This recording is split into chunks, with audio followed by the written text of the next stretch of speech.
दोस्तों किसी भी सहरा का नाम सुनते ही हम सबके दिमाग में यकीनन एक ही बात आती है, गर्मी, प्यास और अकेलापन। आज हम जिस डेजर्ट की बात करने जा रहे हैं उसका नाम सहारा डेजर्ट है। 9 मिलियन स्क्वायर किलोमीटर पर फैला हुआ सहारा डेजर्ट, जो कि दुनिया का सबसे बड़ा गर्म सहरा के तौर पर जाना गया है, जिसमें नॉर्थ अफ्रीका का बड़ा हिस्सा शामिल है। और साथ ही ये डेजर्ट 11 कंट्रीज में फैला हुआ है, जिनमें अल्जीरिया, चड, इजिप्ट, लीबिया, माली, मोरक्को, नाइगर, सूडान, तुनिसिया शामिल हैं। दोस्तों न सिर्फ इसका सरासर साइज के लिए बल्कि इसकी शानदार खूबसूरती और भरपूर तारीख के लिए भी जाना गया है। आगे बढ़ने से पहले वीडियो को लाइक और चैनल को सब्सक्राइब कर दें और जुड़े रहें वीडियो के अंत तक। दोस्तों अगर 2 मिनट के लिए सोचा जाए कि इस बड़े और गर्म सहरा के बीचों बीच अगर हादसाती तौर पर कोई शख्स पहुंच जाए तो ये सोचते ही इंसान को खौफ आने लगता है। मगर दोस्तों तारीख में एक ऐसे शख्स की कहानी भी मौजूद है जिसका नेम मोरक्को प्रोस्पेरी है, जिसकी कहानी ने दुनिया की तवज्जो हासिल की। प्रोस्पेरी का सहारा डेजर्ट में 10 दिनों तक खो जाने का दर्दनाक तजुर्बा इंसानी रूह की इंतहाई सख्त हालात को बर्दाश्त और इन पर काबू पाने की सलाहियत का सबूत है।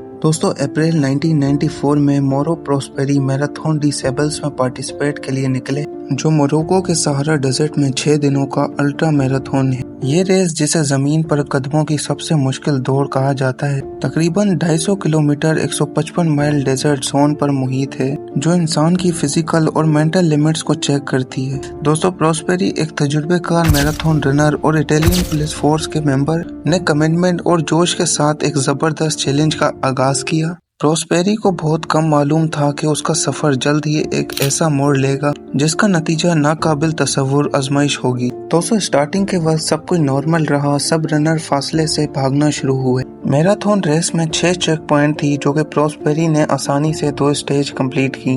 मगर दोस्तों 3rd स्टेज के दौरान एक अचानक रेत का तूफान आया और डेजर्ट को अपनी लपेट में ले लिया, जिसने प्रोस्पेरी और कई दूसरे रनर्स को परेशान कर दिया। तूफान की वजह से प्रोस्पेरी अपना रास्ता भूल गया और अपने मैराथन ग्रुप से अलग हो गया। काफी देर बाद जब तूफान थम गया तो प्रोस्पेरी को अपनी सूरत हाल का एहसास हुआ, वो खो गया था। अब दोस्तों ये अकेला शख्स सहारा के बीचों बीच तन्हा था। दिन के वक्त टेम्परेचर बढ़ने और रात को गिरने के साथ सहारा में जिंदा रहना इसके लिए एक चैलेंज बन गया। दोस्तों अपने आप को हाइड्रेटेड रखने के लिए अपना ही यूरिन पीने लगा और खुद को महफूज रखने के लिए कीड़े मकोड़ों से बचाया। मैराथन बेस कैंप पर वापस ऑर्गेनाइजर ने प्रोस्पेरी और दूसरे लापता रनर्स को तलाश करने के लिए बड़े पैमाने पर तलाश और बचाव ऑपरेशन शुरू किए। हेलीकॉप्टर्स ने सहारा डेजर्ट को घेर लिया। दोस्तों दिन हफ्तों में बदलने लगे और उम्मीद खत्म होने लगी, क्योंकि सर्च का कोई नतीजा नहीं निकला। इसके खिलाफ खड़ी मुश्किलात के बावजूद प्रोस्पेरी ने हार न मानी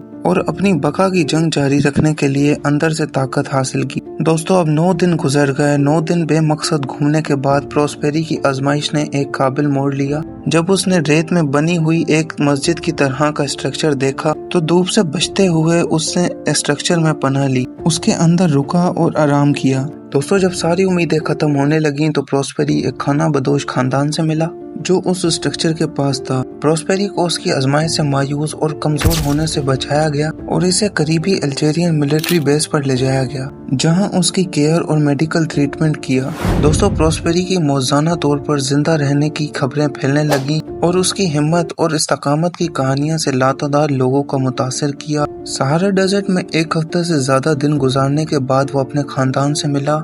दोस्तों सहारा डेजर्ट में मोरो प्रोस्पेरी के खोए हुए सफर की कहानी इंसानी रूह, ताकत और तमाम मुश्किलात में जिंदा रहने का अज़म सबूत है, जो हमें याद दिलाती है कि मुश्किल तरीन वक्त में भी जिंदगी का सफर में रहनुमाई की रोशनी बनी हुई है। तो वीडियो कैसी लगी है कमेंट में अपनी राय का इजहार जरूर कीजिएगा। वीडियो को लाइक और चैनल को सब्सक्राइब जरूर करते जाइएगा।